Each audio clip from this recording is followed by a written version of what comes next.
SDP और PFI दोनों संगठन देशद्रोही संगठन है, वो इमीडिएटली बैन करना चाहिए।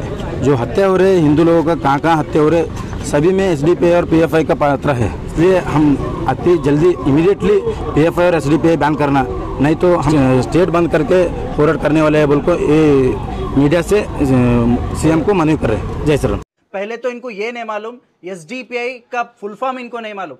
कोई चाइनीज ऐप नहीं है, एसडीपीआई एक पॉलिटिकल पार्टी है। आज एसडीपीआई मुसलमानों की, दलितों की, ओबीसीज की, सबकी आवाज बनकर काम कर रही है। इसीलिए इनके पेट में दर्द हो रहा है। तो हमें इनके बातों से, इनके बयानों से, इनके नारों से कुछ फर्क नहीं पड़ने वाला।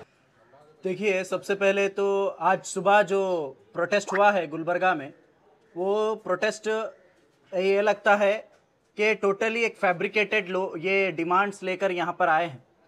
देखिए, जो श्री राम सेने, इनसे हमारे को एसडीपीआई को हो या फिर दूसरे जितने भी मुस्लिम संगठन हैं, उनको कुछ भी फ़र्क नहीं पड़ता। ये जो श्री राम सेने हैं, ये खुद एक सबसे बड़े आतंकवादी हैं।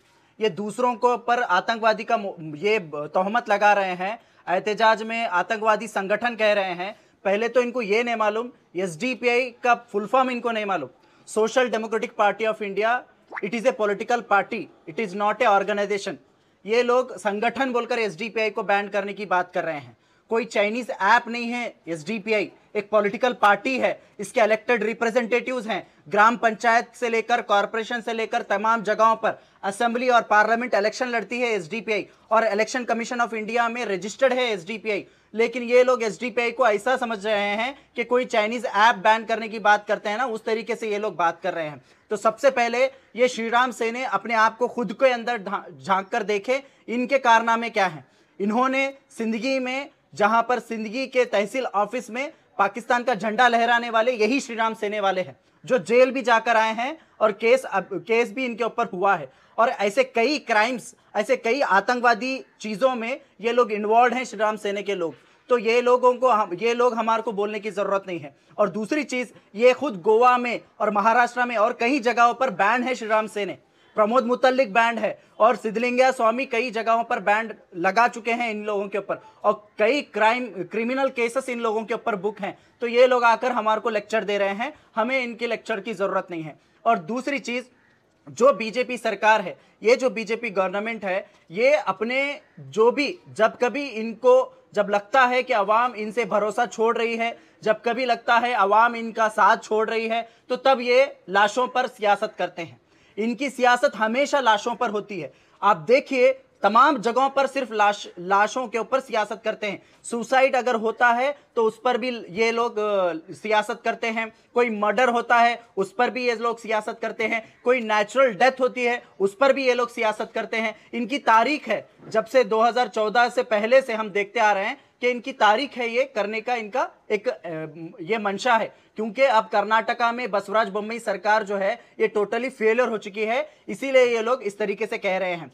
ये लोगों का ये भी, यहाँ तक भी ये इस हद तक ये गिर चुके हैं, अगर ये लोग करप्शन करके जो नोट जमा करके अपने बंगलों में रखे हैं, अगर उसको चूहा काटा या फिर वो चूहा मर गया, तो वो चूहे मरने की जिम्मेदारी भी एसडीपीआई के ऊपर डालेंगे या फिर किसी मुस्लिम संगठन के ऊपर डालेंगे। ये एक शर्मनाक बात है। इन लोगों को शर्म भी नहीं आती है इस चीज़ों में। मैं एक चीज़ यहाँ पर बताना चाहता हूँ। हाल ही में अशोक पुजारी जो अभी भी जिंदा है, उसकी लिस्ट, उसको डेड लिस्ट में डाला गया। उसको ये बताया गया कि ये मुसलमानों ने या फिर एसडीपीआई या फिर कोई मुस्लिम संगठन या पीएफआई ने इनको मारा है। ये शोभा करंदलाजे एक मेंबर ऑफ पार्लियामेंट होते हुए एक ऐसी घटिया हरकत की है कि उन्होंने अपनी लिस्ट में ये नाम डाला, अशोक पुजारी जो अभी भी जिंदा है उसको मरा हुआ बताया है इन्होंने। उसके बाद एक सुसाइड केस, राजू मडिकेरी जो कंस्ट्रक्शन बिल्डिंग पर चढ़कर कंस्ट्रक्शन का काम कर रहा था, उस वक्त वो गिर गया तो उसको भी मर्डर बताया इन्होंने, उसको भी मुसलमानों के ऊपर थोपने की कोशिश की। उसके बाद मंजुनाथ जो शिवमोगा में 2015 में जिसका मर्डर हुआ था, खुद उसकी वाइफ ने उसका मर्डर किया था। खुद सुप्रीटेंडेंट ऑफ पुलिस और पुलिस डिपार्टमेंट ने ये क्लियर किया था। उस वक्त भी ये लोगों ने एसडीपीआई और दूसरे संगठनों के नाम डालने की कोशिश की। उसके बाद कार्तिक राज जो मंगलूर के अंदर मर्डर हुआ था, उसके बारे में भी मुसलमानों के ऊपर डालने की कोशिश की। कौन पकड़े गया, कौन अरेस्ट हुआ? खुद के रिश्तेदार अरेस्ट हुए। उसके बाद मसूद का मर्डर हुआ। मसूद के मर्डर में 8 आरएसएस के लोग पकड़े गए। बजरंग दल के लोग पकड़े गए जब इनका मुंह नहीं खुला, जब सीएम बोम्मई बात नहीं किए, जब सीएम बोम्मई एक्शन लेने की बात नहीं किए। दिनेश कन्याड़ी दलित लीडर का मर्डर हुआ, बीजेपी के लीडर अरेस्टेड हैं, लेकिन उसके बावजूद भी इनका मुंह नहीं खुला। अब परसों जो फाजिल का जो मर्डर हुआ सूरतकल में, उसमें कौन पकड़े गए? आरएसएस और बजरंग दल के लोग पकड़े गए, लेकिन उसके बाद इन लोगों का मुंह नहीं खुलता। आरएसएस को बैन करने के बारे में, बजरंग दल को बैन करने के बारे में, श्री राम सेना को बैन करने के बारे में। तो ये इनकी एक दोहरी, एक नीच पॉलिटिक्स है। इसीलिए ऐसी नीच पॉलिटिक्स का एक पर्दाफाश करने का नाम है social Democratic Party of India. आज एसडीपीआई मुसलमानों की, दलितों की, ओबीसीज की, सबकी आवाज बनकर काम कर रही है। इसीलिए इनके पेट में दर्द हो रहा है, इनके पेट में दर्द हो रहा है, इनके वोट चले जा रहे हैं। अब आज एसडीपीआई के साथ दलित, मुसलमान, सब लोग एकजुट होकर हमारा साथ दे रहे हैं। एसडीपीआई एक रियल अल्टरनेटिव का काम कर रही है, इसीलिए इन लोगों को डर और खौफ है, इसीलिए ये लोग ये सब कर रहे हैं। तो हमें इनके बातों से, इनके बयानों से, इनके नारों से कुछ फर्क नहीं पड़ने वाला, कुछ भी फर्क पड़ने वाला नहीं है। और आने वाले असेंबली इलेक्शन में हम मुंह तोड़ जवाब बीजेपी को देने वाले हैं।